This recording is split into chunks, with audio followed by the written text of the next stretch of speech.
Buenas tardes. Yo quiero empezar con una pregunta. ¿Cuántas veces nos hemos sentido juzgados por la música que nos gusta escuchar? O por nuestros gustos en general. Muchas, ¿verdad?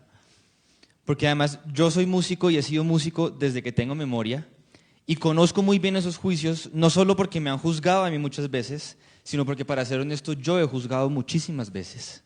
Pero en algún momento de mi vida, afortunadamente, decidí que me quería convertir en un músico sin apellido. Y amo lo que eso ha traído a mi vida.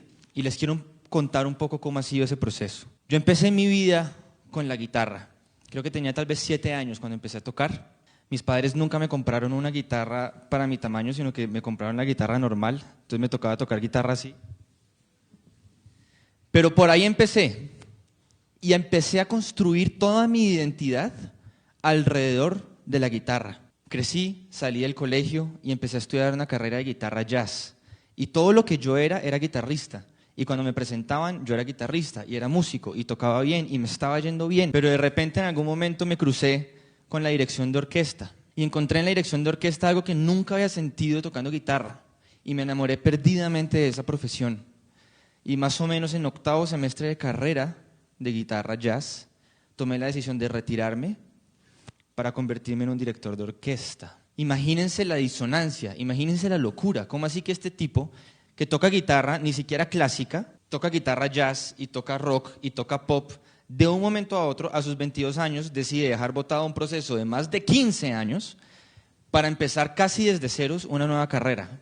Para mí fue difícil, para mis padres fue extraño, para mis colegas era absolutamente incomprensible esa decisión, pero la tomé y empecé a construirme como director de orquesta. Y lo primero con lo que me encuentro es un profesor que me dice en la nueva universidad: bueno, ¿y usted a qué viene? Y yo le digo: vengo a estudiar dirección de orquesta. Bueno, ¿y usted es pianista? No. ¿Violinista? Tampoco.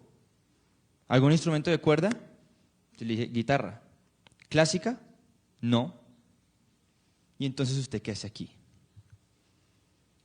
Y yo vine a aprender dirección de orquesta. Sí, y tuve que empezar a abrirme camino en esta nueva carrera y empecé a encontrarme con un montón de esquemas nuevos que yo no conocía, porque ya en la guitarra me había encontrado con unos cuantos. Resulta que en la universidad en la que yo estudiaba guitarra había ciertos artistas que no estaba tan chévere que yo escuchara, y yo empecé a dejar de escucharlos porque el entorno me decía que no servían, que no se valían esos gustos. Y además empecé a notar que había una cierta forma de comportarse que se valía y una cierta forma que no, dentro de la facultad de jazz. Y tenía que ajustar mi comportamiento a eso para ser aceptado. Y cuando lo logro, me voy a estudiar dirección de orquesta y me encuentro con otra serie de paradigmas y con otra serie de comportamientos que estaban bien y otra serie de comportamientos que estaban mal.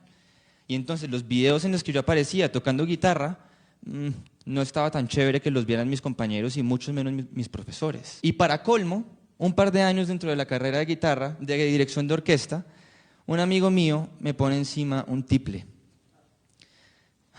Sí señor.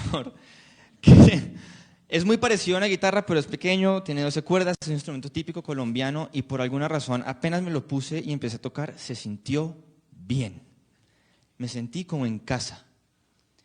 Y entonces ahora yo era un guitarrista que dejó de ser guitarrista para volverse un director y que por el lado estaba tocando tiple. Y entonces, ¿cómo funciona eso? Y entonces, ¿quién eres tú?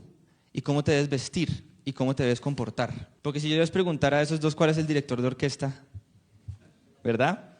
Es absolutamente claro. Basta con ver una imagen y ya nuestro cerebro inmediatamente saca una serie de conclusiones. Y pareciera como si existiera una relación entre la música que escuchas o que haces y cuál es tu personalidad, cuáles son los códigos de comportamiento y cuál es tu identidad. Y para mí eso se convirtió en un problema porque tenía más o menos 3 identidades distintas conviviendo en mí. Y entonces viene la pregunta de ¿qué se vale? ¿Qué está bien y qué está mal? ¿Para dónde tengo que ir? Porque el entorno, cuando estaba por la noche tocando en guitarra, me decía una cosa. Pero durante el día estudiando piano y estudiando dirección de orquesta me decía otra. Entonces, ¿para dónde voy? ¿Cuál es mi norte? Porque sucede que en las carreras de música clásica, tú empiezas a estudiar música desde que la música estaba más o menos hace unos 500 años. Y se supone que tú, en 5 años de carrera, tienes que entender 500 años de música y un poco más. Porque si tienes algún profesor que le parece interesante la música griega, ponle 1500 años más de historia. Y está perfecto que mires para atrás. Pero si miras para el lado para tocar tiple y eres director de orquesta, eso no se vale. Entonces, ¿cómo funciona? ¿Cuál es la lógica? Porque yo no estaba pudiendo entenderlo. Y me empiezo a dar cuenta de que muchas de las cosas que a mí me enseñaban en la universidad cuando estaba estudiando música clásica, yo ya las había aprendido cuando estudié guitarra jazz, pero se llamaban distinto. Entonces el profesor me explicaba algo y yo le decía, sí, yo sé qué es eso es tal cosa, y le llamaba con el nombre que no era, me decía, no, eso está mal. Así el fenómeno musical fuera el mismo, y así su función dentro de la música fuera la misma, pero el ambiente en el que lo estaba diciendo cambiaba. Entonces yo tenía que cambiar mi forma de entenderlo. ¿Pero por qué? ¿Pero por qué si es el mismo fenómeno? Y empiezo a notar cosas como la habanera. La habanera es un ritmo que suena yum, ¿sí? Y es un ritmo que es panamericano. De hecho, es casi mundial. En casi todas las músicas del mundo se encuentra este tipo de ritmo. Yum, mucha de nuestra música lo tiene. Y quiero que se fijen en esto. Esto nace supuestamente en Cuba, por eso le llaman así, aunque nadie está seguro. Pero si yo tengo resulta que en Francia, Bizet compuso una ópera que se llama Carmen. Y esa ópera tiene un área que empieza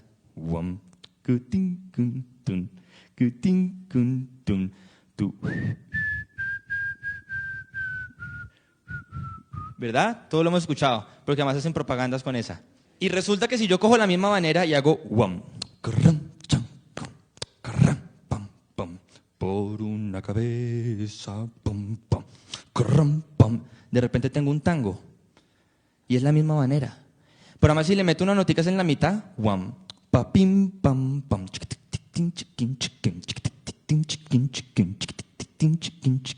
empieza a sonar un poquito como bachata. Y si lo hago un poquito más rápido y un poquito más agresivo,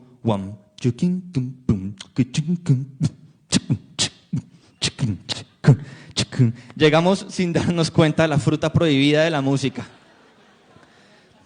el reggaetón.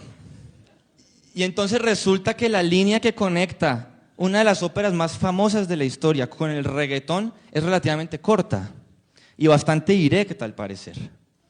Y como existen muchos otros mecanismos musicales que están en muchos tipos de música, pero que los percibimos como si fueran totalmente lejanos. Y les quiero mostrar una cosa.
Lo que acabamos de ver son dos escenas, una de la película de Tiburón y otra película de la Guerra de las Galaxias, de Star Wars. Pero yo reemplacé la música y le puse un par de sinfonías de un compositor checo que se llama Antonín Dvořák. Pero es casi imperceptible el cambio. Suenan bien, son coherentes.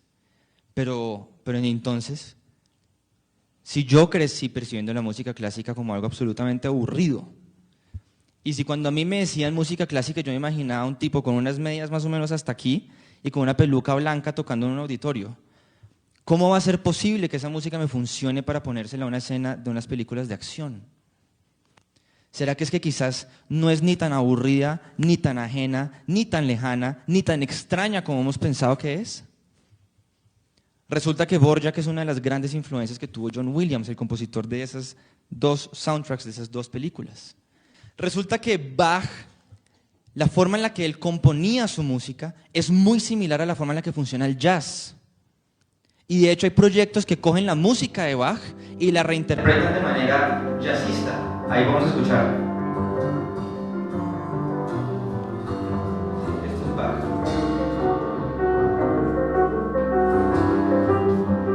Ahora, lo que él está haciendo ahí es sugerir unos acordes melódicamente, ¿sí? O sea, si ponemos todas las notas y las ponemos así, todas al tiempo, son acordes. Y son extrae de esos acordes. Y le pones un poquito de platillos y un contrabajo.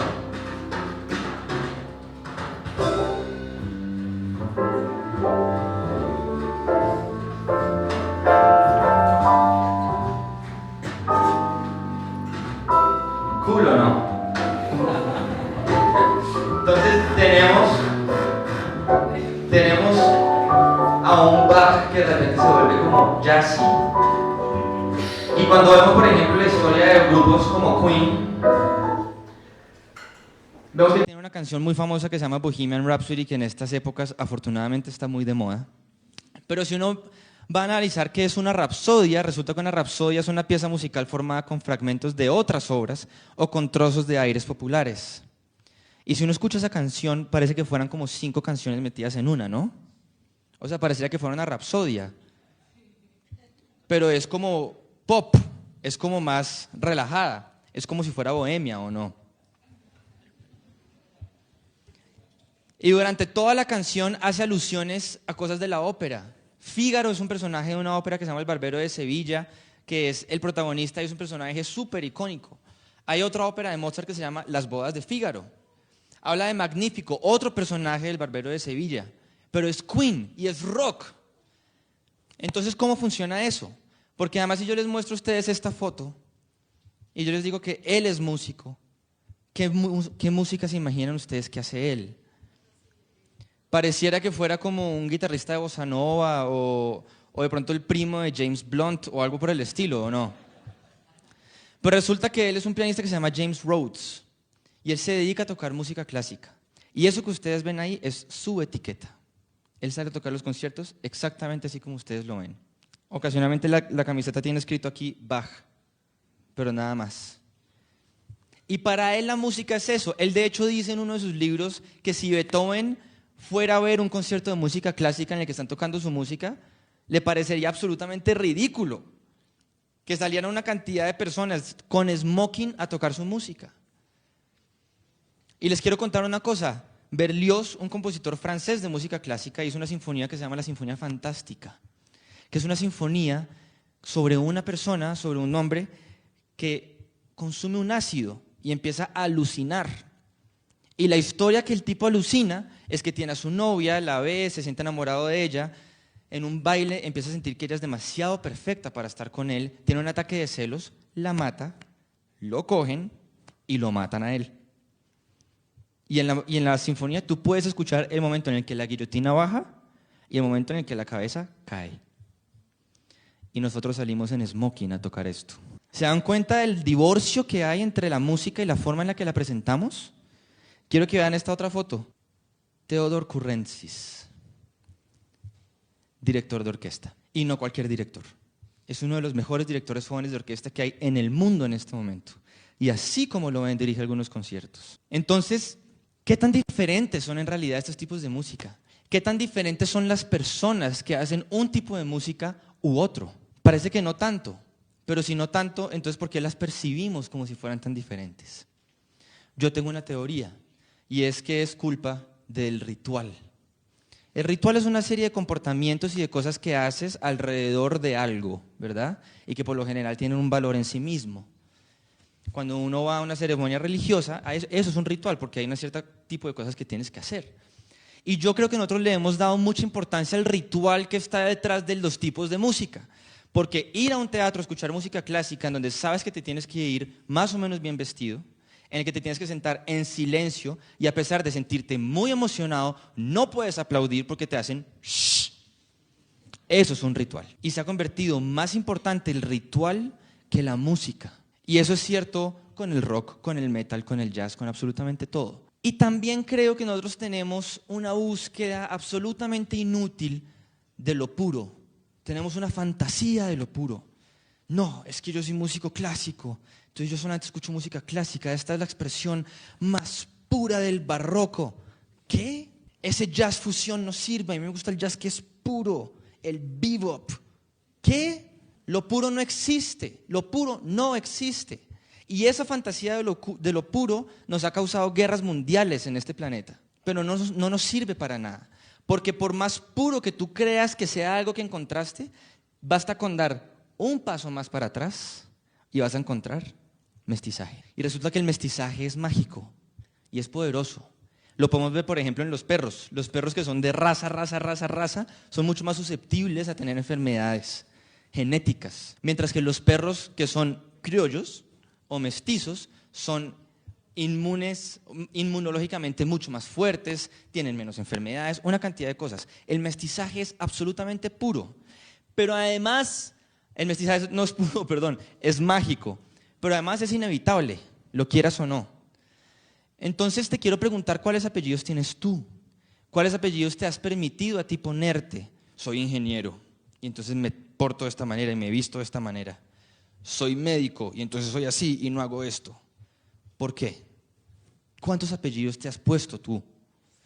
Yo siento que hay que quitarse los apellidos que nos estorban. Si te sirven para entenderte, maravilloso, pero que no te limiten, porque entonces tu actitud frente a lo desconocido va a ser equivocada. Y yo creo que ya es hora de que nosotros empecemos como humanidad a quitarnos los apellidos y empezar a construir una forma nueva de relacionarnos con ese otro. ¿Es utópico? Claro. ¿Es difícil? Mucho. Pero creo que es una posibilidad que vale la pena explorar. ¿Y qué mejor lugar para hacerlo que la música? Muchas gracias.